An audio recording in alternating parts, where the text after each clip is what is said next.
We are live, everyone. Welcome to the Inside Line F1 podcast. The Hungarian GP is here, and we thought that we'd get some driver announcement this weekend. I honestly thought it would be Cadillac. I thought that we'd get to find out who the first driver is, and the fact that they have indeed signed Sergio Perez, and also have some official word from them confirming that they are indeed looking for a younger driver in the second seat. It's just at this stage what we call Khayali Pulao. It's just thoughts marinating in my own head with no substance. But there were a lot of thoughts marinating in all of our heads about Max Verstappen, and he's come out to the media and confirmed that he is staying with Red Bull Racing. But the key word here, Kunal, is for now. It is. It is. The keyword here is for now. The keyword here is I will be racing for the team next year. I'm already working on changing this and that and structures. And it is so strange that he has to confirm it for 2026 while he has got a contract till the end of 2028. Okay. But that's who Max Verstappen is. Yes, I'll be loyal to you, but I will be loyal if I get the best tools to go win races, to claim pole positions, to get onto the podium. And I think I sort of like this approach of Max's or any drivers, saying, I'm a fast driver. I need a fast car. I will race for Haas if that comes to, but I just need a fast car. And, in such situations, I always say, what's your leverage? And I know you guys have always sort of had these chats with me. What's your leverage? Max Verstappen's leverage is that he is Max Verstappen. Yeah. And I think it's pretty clear for now. We even saw the Red Bull Racing team admin mess around with this a little bit on social media as well, where they posted a picture of Max with Kimi Antonelli saying Oracle Red Bull Racing driver with Mercedes AMG Formula One driver for 2026. And for 20, yes, for 25, something like that. They were totally into the act. And it's clear, Sundaram, that we all know that it is only going to be for next year because as Kunal said, it's pretty clear, isn't it? If he doesn't have the best car, he's very open to leaving. But there's so much marketing might involved. Ford coming in, the whole changing of dynasties at Red Bull. He's going to be there for next year, clearly. Yeah, quite clearly. And like Kunal mentioned, the messaging has kind of changed over the last couple of years because I think his contract extension till 2028 was done a couple of seasons ago. And ever since then, whenever there was a rumor of him moving elsewhere or leaving Red Bull, he's always specifically mentioned, I have a contract till 2028. That was kind of missing in the recent confirmations. And he said, I'm with Red Bull for now, I'm with Red Bull for next year.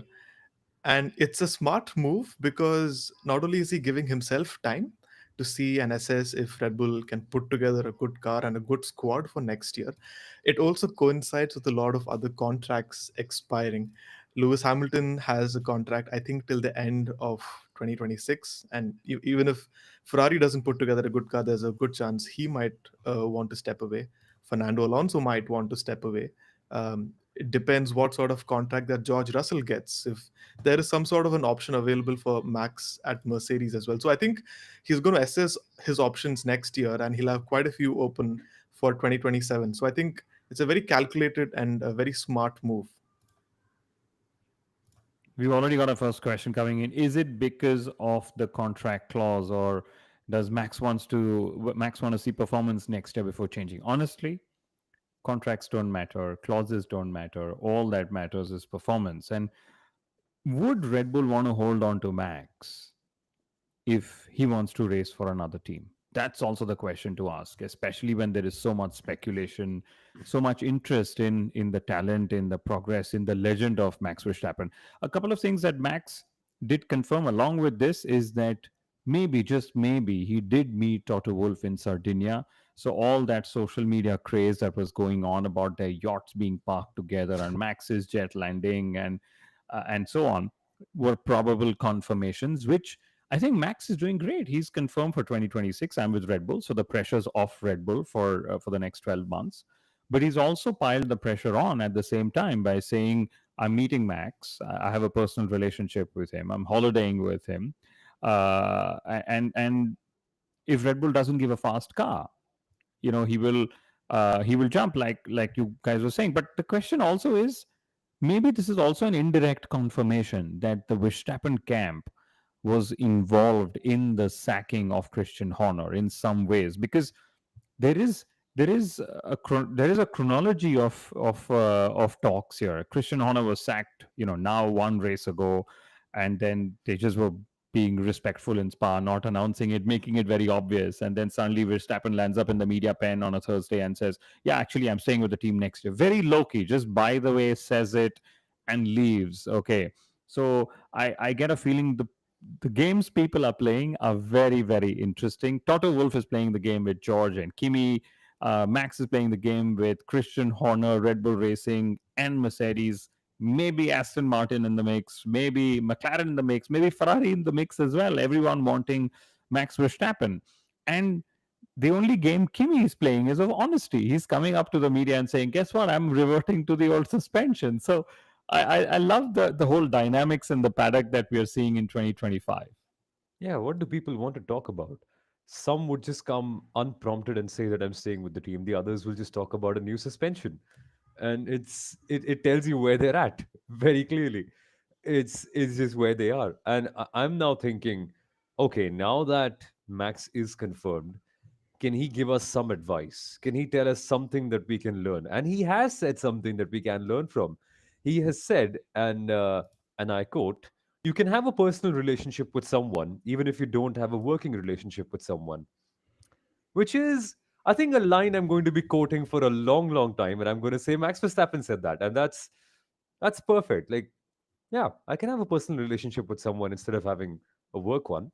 Max said it, so surely, Sundaram, Yeah, he's that's the setting the one. bar for us. That's the quote that even I specifically noticed. I'm like, yeah, this doesn't seem very honest, uh, actually. But I'm sure there's been some sort of conversations there as well, and he's just trying to cover it all up. Because we've seen drivers do this as well previously. They've obviously spoken with other teams probably a year in advance. Fernando Alonso did that very publicly back. In 2005 itself, I think he announced that he's going to race for McLaren in 2007, even before the season started. So these sort of conversations surely must have happened behind closed doors, and they've kept his options open as well. But it's nice to see, like Kunal mentioned, it's nice to see a driver who's not completely media trained, and he's letting out all these little secrets about their setup and their upgrades and reverting back to old suspensions. It's nice to see that. Yeah. Equity is on the screen also saying, once we see who has the better car next year, we'll know where Max is going. Even he doesn't know at this stage. And that's true, because in 2026, half of the grid are going to be switching power units. Literally. I don't know when last we saw such a big shake up. We've seen a shake up of the regulations, but let's see this. So Sauber uses Audi engines, which is what they're going to make. So it's going from Ferrari to Audi. Aston Martin will go from Mercedes to Honda. Alpine will drop its own engine and go to Mercedes. Red Bull and Racing Bulls will run the brand new ones that they will develop along with Ford.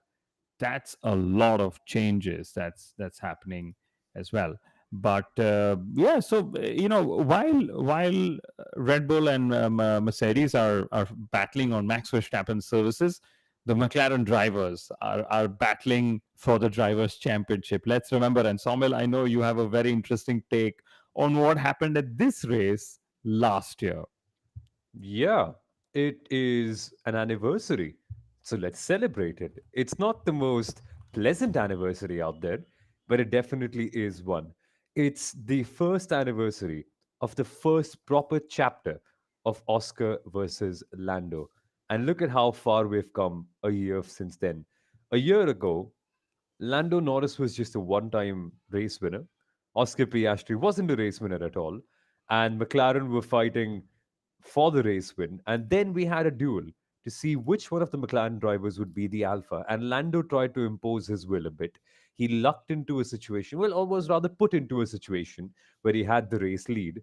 And then there was a choice. Do you listen to the team and let Oscar go past, or do you be the selfish driver and stay ahead and keep the win? The choice was made. We will listen to team orders, said Lando Norris, and then papaya rules properly came into light. It's a year since that.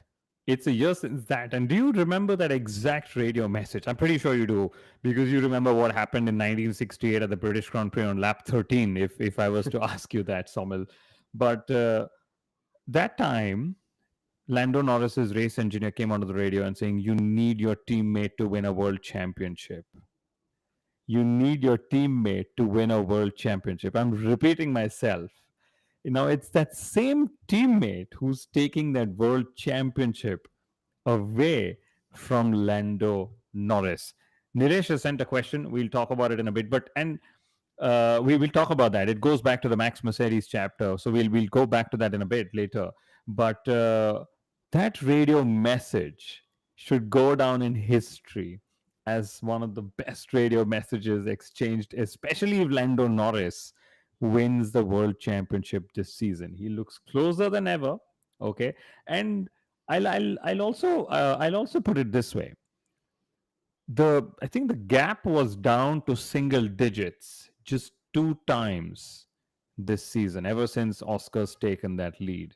And each time the gap's been down to single digits, Oscar's gone and won the next race to double that gap itself and add those 8 points or whatever he can. So I'm loving this battle, and this is of course the venue of Oscar Piastri's first race win in Hungary. We'll talk about our Hungarian Grand Prix memories in a bit as well. But yes, I think it's going to be crucial who wins this weekend, who dominates this weekend. Again, we'll discuss about the circuit as well, because there's a long break before we go to Sanford. And if I'm Lando Norris, I want to go into that break with as small a gap as I can have in the Drivers' Championship for my own mental health, if nothing else. Yeah. And this is going to be a very interesting weekend given the context. The same place, of course, with upgraded stands and an upgraded pit building. So the Hungaroring actually looks better this time. But the same location. And the story still remains. How far have they come since then? Has Lando Norris become a better driver since that race in 2024? I'm not too sure. I still see signs of the ups and downs coming and going at times. The last race weekend and the triple header was actually quite encouraging. But I mean, as we saw in Belgium, there are still mistakes that need to be ironed out. But Oscar Piastri, how far has he come a year from this, Sundaram? It's going to be a big weekend where it's kind of like a landmark, isn't it? Like a milestone that will help tell us the development and progress of these guys, and hence what we can expect from the coming races ahead and from the World Championship in general. I like that you mentioned the word development, because last year at this very race, during the screening that we had in Bombay, we had a similar discussion, because you asked me, who is McLaren going to favor? Are they going to favor Lando, or are they going to favor Oscar? Who has the bigger ceiling? And at that point, I thought maybe Lando had the bigger ceiling, while everyone else thought it was Oscar. And if you compare last year and this year, it seems Oscar has made the sizable step forward in terms of consistency, qualifying, and all of that. Well, Lando probably not so much.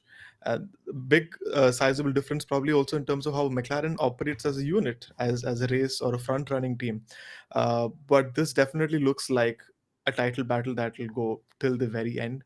A lot of people as of today are saying that Oscar is the potential champion for this season, and I feel that looking at the gap between both of them, 16 points, it's so small that even if something goes wrong for Oscar in the last two races and Lando just edges ahead, he could also win the title. So you really can't say much when the gap is less than 25 points.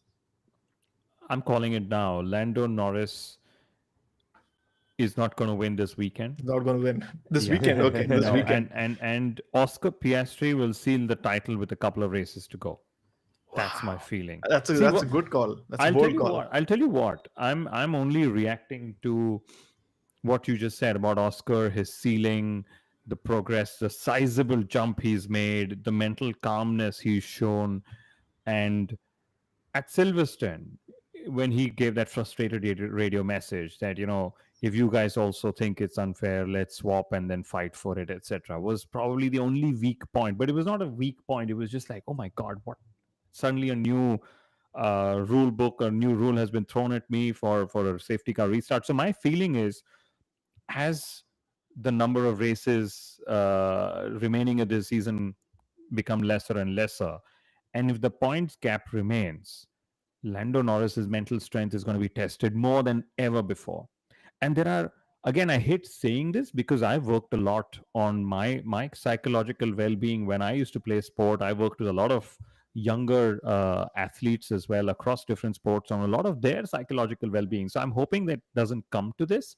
But till this date, Lando hasn't shown a certainty on how he will mentally respond to a challenge, even if he's got the speed. Does he have the mental agility? And I use the word agility to respond to a challenge, whether it's from Oscar or Max or Charles or whoever. But yeah, that's what I'm going to say about Lando Norris. Equity is remembering last year's racing. Lando Norris's race engineer was saying everything is possible for 15 laps to get him to do the right thing. He said, I trust you to do the right thing. And Lando showed his weakness that day. Okay.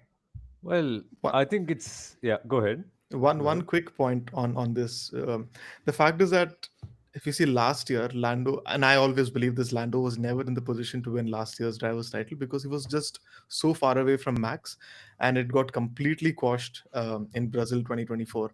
The thing is, when you're that further away and you have an outside chance, there's not so much pressure that's on you. The fact is that Lando is in direct contention for the title this year. He's just so close, 16 points to Piastri. That's where there is additional pressure, and also knowing the fact that there's a regulation change next year. So this could, for very well, be Lando Norris's last possibility of winning a title. So there is going to be, like you said, his mental fortitude is going to be tested to the extreme as it gets closer and closer as the races go by.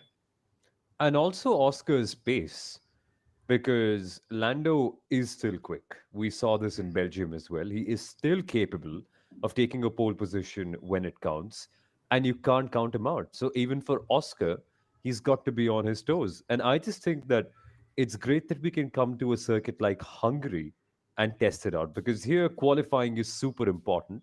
It's not that easy to pass. The first corner is a place where a lot of drama can happen. We saw Valtteri Bottas and Max Verstappen in 2021, or even Verstappen and Hamilton, I think in 23, wasn't it, where they collided and Last year. oh, was it last year? Oh, phenomenal. And it's also a circuit where we saw Max Verstappen actually spinning and winning. So Yeah. it's a circuit that rewards greatness, a great qualifying, great absolute pace, and you can run away with it. Like I remember Michael Schumacher once did a four-stop strategy to win here, and Mercedes were able to beat Max Verstappen with a very well-timed Two pit stop, stopper. like a Yeah. two Yeah. stopper. Yeah, instead of a conventional one stopper, they stopped afterwards and then they used Lewis Hamilton's pure pace. So this is one of those circuits. It's one of those old school attack the circuit kind of places where, sure, it may sound very cliche when I say this, but pace really means a lot. And especially if you can showcase it on qualifying.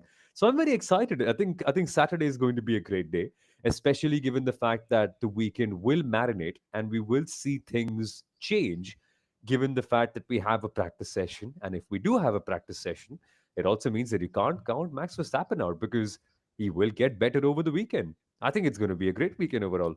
I have some breaking news which I'm going to just read out.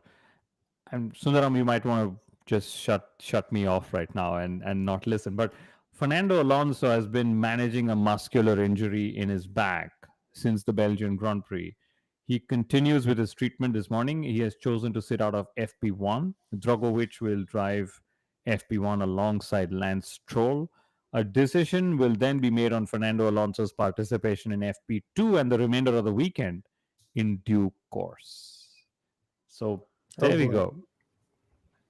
Another memorable incident of Hungary. And I say memorable as in we will remember this, that Fernando Alonso 400 plus races, and then this is how Felipe Drogovic got his debut in Formula One, if Yes. at all, because there are Soumil, you just read out or you just narrated a couple of interesting incidents from what the 40th Hungarian Grand Prix.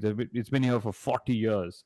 I actually wrote down that there were so many things in my memory about Hungary. Firstly, maiden wins for 6 drivers in Hungary. Let's play a game. Let's play a game. Okay. Jensen Button, he's one. Oscar Piastri is two.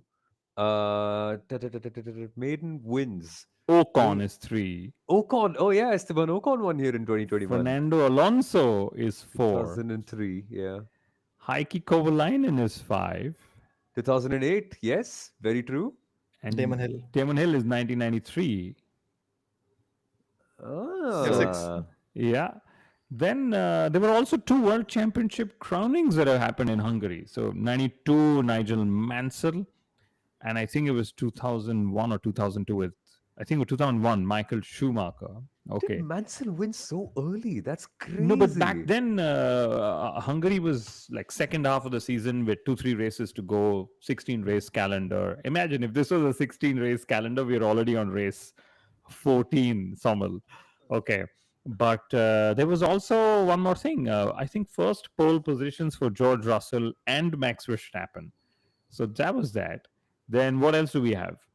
Hamilton alone at the start in 2021. That was that one, and this is where I was like, Lewis, you should have just pitted, because I would have loved to have a picture of no cars on the start grid because it was out of the rule book. Okay.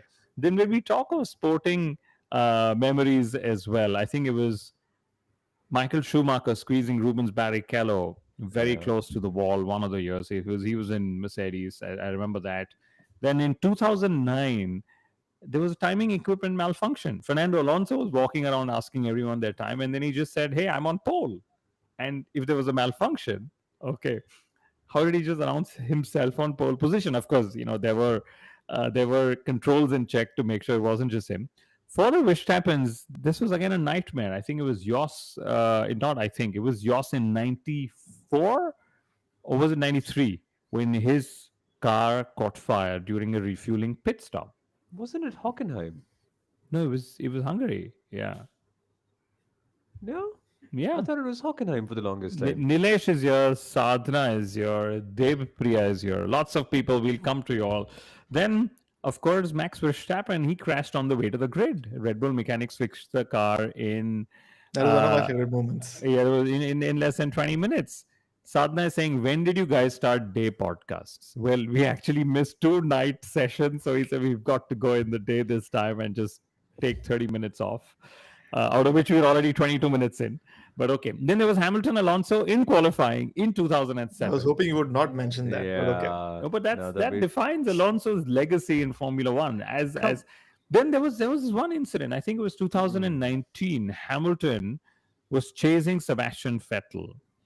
Was it for second or third place? Bottas made way for him, and then he let Bottas through, because the pact was, I will go chase Sebastian, and if I can't, I will let Bottas go through. And I really thought that was a karmic moment in Hamilton's career, because he was down on points up against Sebastian Vettel, but he still chose to give up that rightful position to Valtteri Bottas. And then the best of all, Nicholas Latifi topping. You mentioned everything that I had. FP3 in 2002. I'm telling you, this circuit has just so many insane memories. There's more. There's Sebastian Vettel putting his wheel on the AstroTurf and hitting the inside wall. Yes. Reverse. He did not hit the inside wall, did he? Did he Almost. not? Oh, almost He spun, hit it, yeah. but almost, yeah. Oh, Soumil hit the inside wall at Hockenheim. I remember. It was something like that. Yeah. Yeah, Vettel There did was it. that. Vettel almost, yeah. Wasn't this the place where Daniel Ricciardo also won in his debut season? Yeah, he 2014. did. 2014. 2014. Yeah. No, it wasn't his debut win. Not or his maiden debut win. season, Yeah. I mean, the breakout season, sure. Like, yeah. 2014. Yeah. Well, debut must have been 2011 with Naren. So Yes. it's And a then lot what over else do there. we have? We've got, if you want some facts on Hungary, I was just like, the Rubik's Cube is actually made by a Hungarian, was invented by a Hungarian called Erno. Okay. And this is why, I know you both believe in numerology because your names sound perfect with all the numbers and all the math and stuff. Lewis Hamilton is the most successful driver, as we all know. It's been all around the media. Most wins, 8. Most poles, 9. Okay. there is actually a Hungarian connection with the number 44. So the longest word in the Hungarian language is 44 words long.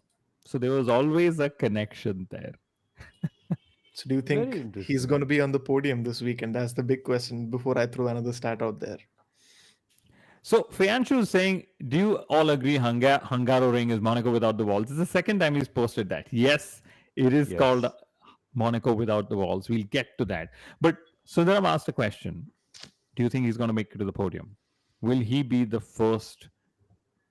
Will he? No. I don't think he's making it to the podium. He's Yeah. not Two making it to the downs. podium because No. this is one stat I've been tracking, and I've been wondering how long is Lewis Hamilton going to take before he stands on the podium for Ferrari.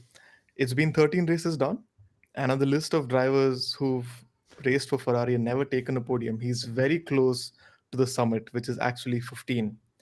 And the overall record, I think, is 16, or it's yeah, I think it's 16 by Didier Pironi. The fact is, if Lewis Hamilton does not take a podium by Monza, then he will hold the record for the driver with the most races for Ferrari without a podium.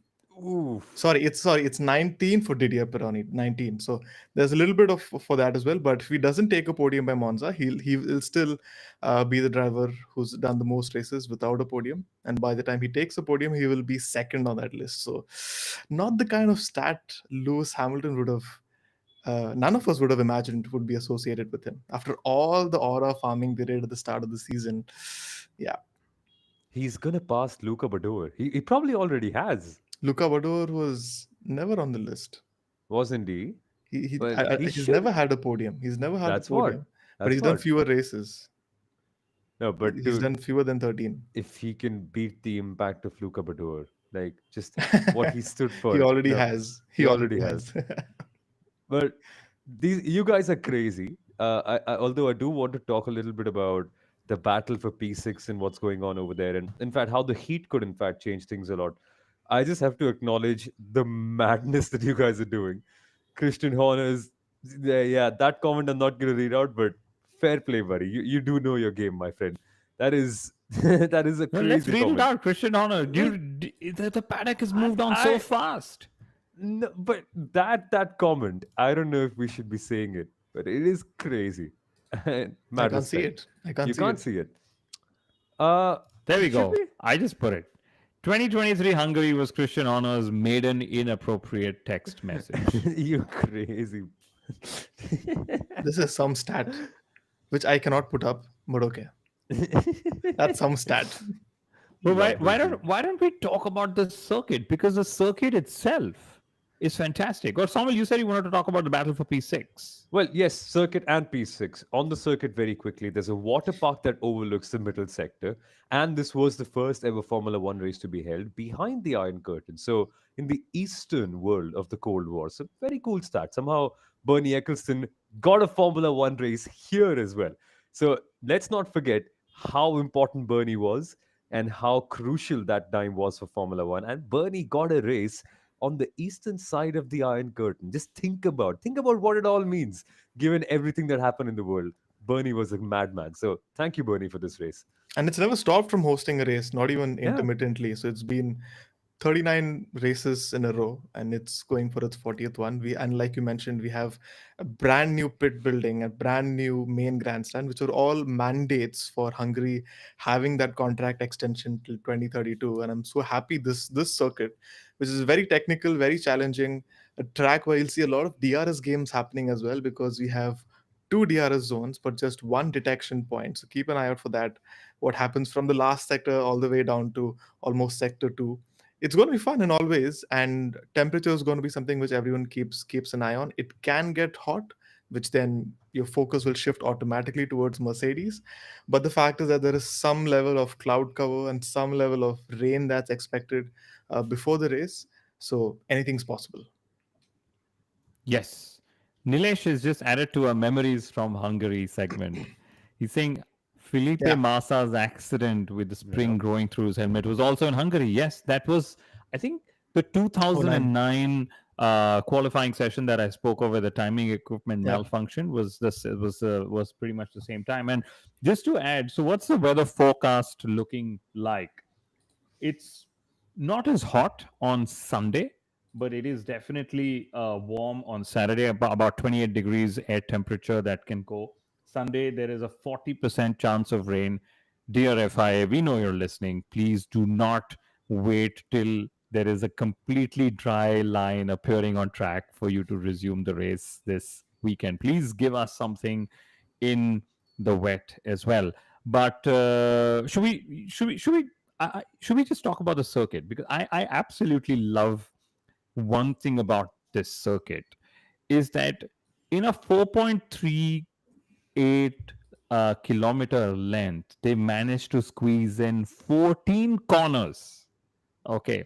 And people in the paddock often joke that there is actually a go-kart circuit next to the Hungaroring. Yeah. And most times it is difficult to say which is which, because even the Hungaroring just looks like a bigger go-kart circuit. It's Because true. if you think of Monaco without the walls, okay, Monaco still has two clear straights, so to say, but Hungaroring actually just has that one straight, the main straight, and then everything else is just cornering, and cornering. Okay. And there are very short bursts of straight. So traction is extremely important. Tires hence take a beating because the traction zones are high. There are very high. I think there are 6 braking zones as well, very high on the brakes. So tire and brake management is key. The 10 teams have literally just announced all the upgrades they are bringing. Okay. Every team that's bringing an upgrade has brought an upgrade for cooling, brake ducts cooling, engine cooling, and so on.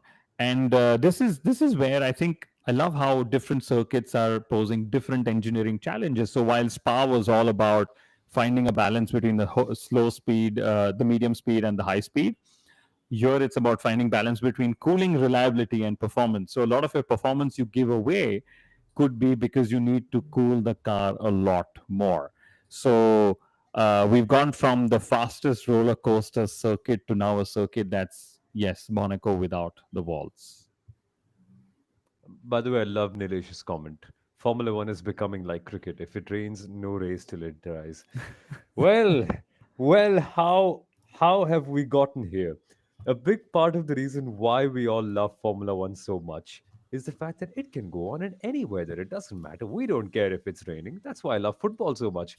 But here we are. Here we are. Wet weather tires. Where are you? But okay, we have crossed our mark. We have crossed 30 minutes. But I still Now is have a more things to say about the yeah, circuit because I love well, it so much. we will keep some for the post qualifying stream or the post race stream. So let's keep it there. But we also need to inform you about the battle that's going on for P6 in the Constructors World Championship. It'll just enhance your viewing experience this weekend if you know the context. So Kick Sauber, 6th with 43. Racing Bulls, 7th with 41. Aston Martin, 8th with 36. Haas, 9th with 35. And let's forget about Alpine. But yeah, this is 6th, 7th, 8th, 9th. All of them separated by barely anything. There's 8 points between P6 to P9 in the Constructors World Championships, and a total of 8 drivers who could influence the outcome of this. There's a lot of fun to be had here. A lot of fun and a lot of interesting milestones as well. That's possibly approaching this weekend. McLaren are very close to a 200th Grand Prix victory in Formula One. Only one team has had more, obviously Ferrari. They are, I think, at 248, 248 or 249 at the moment, which was nearly 20 years ago, 2007 Chinese Grand Prix. Max Verstappen is starting his 200th race for Red Bull. Again, just the second person to do that after Lewis Hamilton. Charles Leclerc is going to be the third most capped Ferrari driver in history after Michael Schumacher and Kimi Raikkonen. And Soumil, for you, a little bit of motivation and momentum your way is Carlos Sainz has finished in the points in each of the last 9 Hungarian Grand Prix. But on the flip side, Williams has not had a car start in the top 10 since 2016. Ooh. Even after Nicholas Latifi topped a free practice session. He just stopped the free practice session in the wet. But although he did put 6 tenths, I think it was Leclerc who was second. It was 9 tenths on Albon over a second over Oof. Max Verstappen. So Latifi quite clearly was Gotifi. But yes, and also the fact that this is one of the worst tracks for Nico Hulkenberg in terms of results. The last time he's just scored 1 point here in the entire hybrid era. So yeah, Wow. Wow. It's also Ferrari saying it's their race number 111. One. So that's 1111. If you add that up, it could be driver number 4 or driver who's running car number 4 this weekend. Lando Yeah, Lando could Norris. be. Norris. So uh, I think it's Piastri's 60th race start for McLaren. Max is 200th, of course. After Lewis becomes the first driver to have 200 races with the team. Alonso could have had his 60th race start with Aston Martin, but that may not be. But if that happens, it will be his 22nd Hungarian Grand Prix. He's driven more than 50% of all the Hungarian Grand Prix. Albon's 80th race start for Williams. And one more stat about Albon, which I love, is he has all the races he's finished. I think he's finished 10 out of 14. He's finished ahead of at least one Ferrari in more than half of them. Okay. I haven't had the time to check this, but there's a good chance that more than half of those races that he was ahead of a Ferrari was probably Lewis Hamilton and not Leclerc, right? Because Leclerc's had a crazy run, because I made some notes about Leclerc. So McLaren has, of course, 6-1 finishes, but no other team has, I think, more than 6 total podiums. Leclerc, he's had the most points for a non-McLaren driver in the last 5 and the last 6 races as well. And before we go to predictions, I know Soumil Virova, but a concern about Mercedes. We spoke about Antonelli, how honest he was. They're reverting to their old rear suspension. They want to go back to a baseline they are sure of. Antonelli sounded like Lando Norris yesterday in the media sessions. He said, I just don't feel the car. I don't know when the car is going to stick and when it's not going to stick, right? And I thought that was interesting, because they all want to go back to a car they can trust. We saw that spin in Spa that happened. Sadhna saying I'm the real stats guru here today. No, that's always F1 stats guru. But I also always do my stats. I just can't present them as well as F1 stat guru does. The kind of engagement he gets on his stats, including Fernando Alonso reading them out or resharing them, and Crofty reading them out. But we'll just going back to Mercedes. So Antonelli scored no points in the European races, the races that he knew, the circuits he knew from before. Okay. So that's been one thing. Mercedes has scored just 79 points in the last 7 races. And in Canada, where they introduced their main suspension upgrades, they scored 40 points there. So they've actually just scored 39 points in the last 6 races. Wow. And George Russell has, in the first 6 races, he had 4 podiums, but in the last 7 races, he's at just 1 podium. So Mercedes has, of course, gone a bit off in their performance as well. But the gap between 4th and 5th in the Constructors' Championship and is so high that Mercedes can have all the off weekends they want, but Williams will probably never touch them. It's an important weekend for them then. It clearly is, especially for Kimi Antonelli, to get the feeling back. That's what he's saying. That's what he's looking for. But guys, last thing to end this episode on, predictions. Who are we saying wins this race? I'll start. I'll just make it simple. I think it's a weekend where a good qualifying is super important. I want to see the championship go longer. I'm going to say Lando Norris. Sundaram, who's on your list? I want to say Lando. I think I'll say Lando. Yeah, I think I'll say Lando. I think he just puts everything together this time, and it works. He puts it on pole, and he doesn't lose the lead on lap 1, and he wins the race. Well, we don't have a prediction, but we do have an observation. This is what happens when you don't let Kunal talk about the circuit. Yeah, that's true. But yes, predictions, Kunal. My prediction is it's going to be Oscar Piastri. He had the momentum in Silverstone. It got taken away from him. He was untouched in Spa. He always had a plan. He knew what he was going to do. He was untouched. I think race strategy will be crucial. I think qualifying will be even more crucial because overtaking is almost impossible here.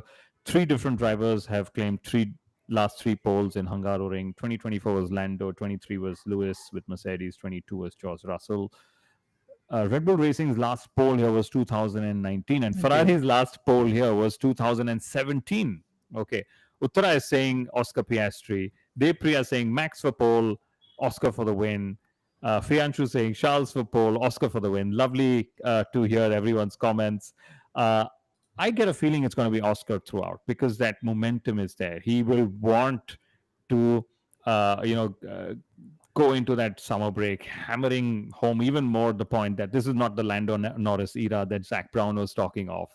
This is the Oscar Piastri era of Formula One. And one key insight about race strategy, and I know we'll dissect this further on in the post-qualifying stream, is the undercut can be powerful, but you just got to make sure you don't get stuck in traffic after a stop. So yes, there will be DRS trains, but you got to pit at the right time as well.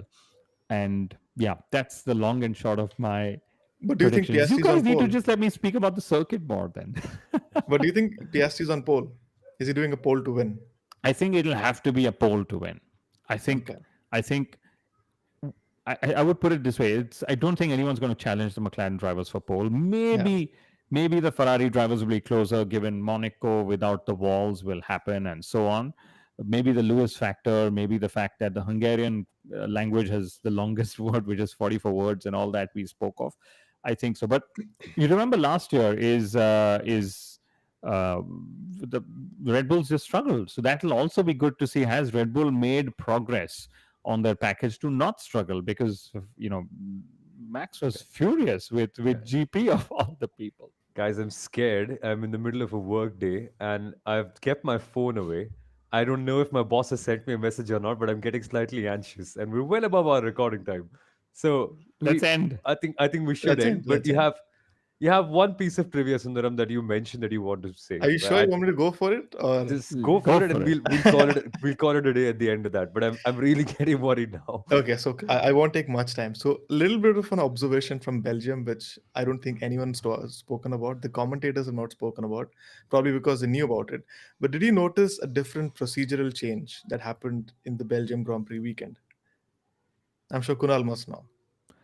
Everyone drove into the pits on there was no pickup lap, right? There was no lap after the race. That was one. I also noticed that they brought That the happens. scales. No. So there was a cool down lap, not in the Grand Prix, but in the sprint. There was one in the sprint. They actually spoke to all three drivers after the sprint. Yeah, they spoke to all. No, but the procedural change that happened was we did have a cool down lap. We did have a victory lap around Spa-Francorchamps, which has never happened in the last 40 years. But not after the Grand Prix, wasn't it? Not after the Grand Prix. There's also a reason for that. After the sprint specifically. So what everyone's been telling us over the broadcast and over every other source that I've found online is that Spa is long. That's the simple reasoning for it. But my mind being overly inquisitive, I've done a little bit of research trying to understand that, nah, I'm not buying that one reason, because we have Las Vegas, which is a long circuit. We have Baku, which is a long circuit. So I did a little bit of breaking down. So the thing is, if you say it's long in the sense that it gets us too late for a broadcast, then I really don't want to talk about how long the broadcast runs for after the Las Vegas Grand Prix. I don't want to talk about how long the cooldown lap in Singapore is, because that's a very long lap as well.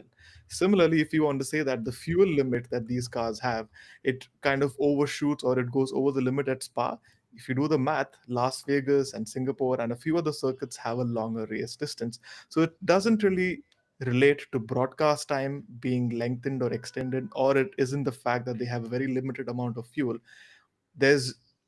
I've actually reached out to a lot of people to confirm this, but some people have slightly hinted that it's down to safety.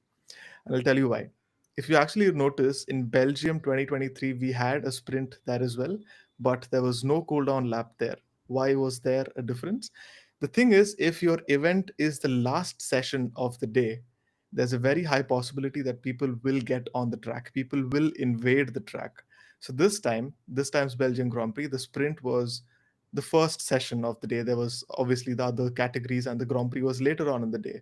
So they could afford to have a cool down lap in the sprint this time. They could not afford to have it in the last sprint because back then the format was different and the sprint was the last session of the day. But over the years, the organizers has said that Spa is spread across such a wide geographical area that we don't have these marshal sectors. We don't have proper security to ensure that people don't invade the track, they don't collide with the car, and all of that. So that is one of the reasons why we've never had a cool down lap. Even after Michael Schumacher broke Alan Prost's record at at Spa, even after Michael Schumacher took his record-breaking seventh title back in 2004 at Spa, none of them had the opportunity or the privilege of doing a victory lap. Who won the sprint this time? Lando Norris had the privilege. Who won the sprint this time? I'm forgetting. It Max was Max. Yeah, Verstappen. Max. Yeah, Max. Max. Max Verstappen had the privilege after Ayrton Senna in 1985 to do a cool down lap at Spa at his, you can say, half home race apart from Zandvoort. And that was a little trivia I wanted to talk about. Soumil, now you can go and rejoin work. I'll do exactly that. Thank you for watching, guys. We should dissect this in a bit. Yeah. Fun episode. Definitely not 25 minutes. Definitely Yes. not. But it was fun. We will be back post qualifying and the race. So subscribe to the Inside Line F1 podcast. Bell notification. Do the good stuff, guys. We will catch you in a little bit. Take care and hope you've enjoyed this day episode. Bye bye.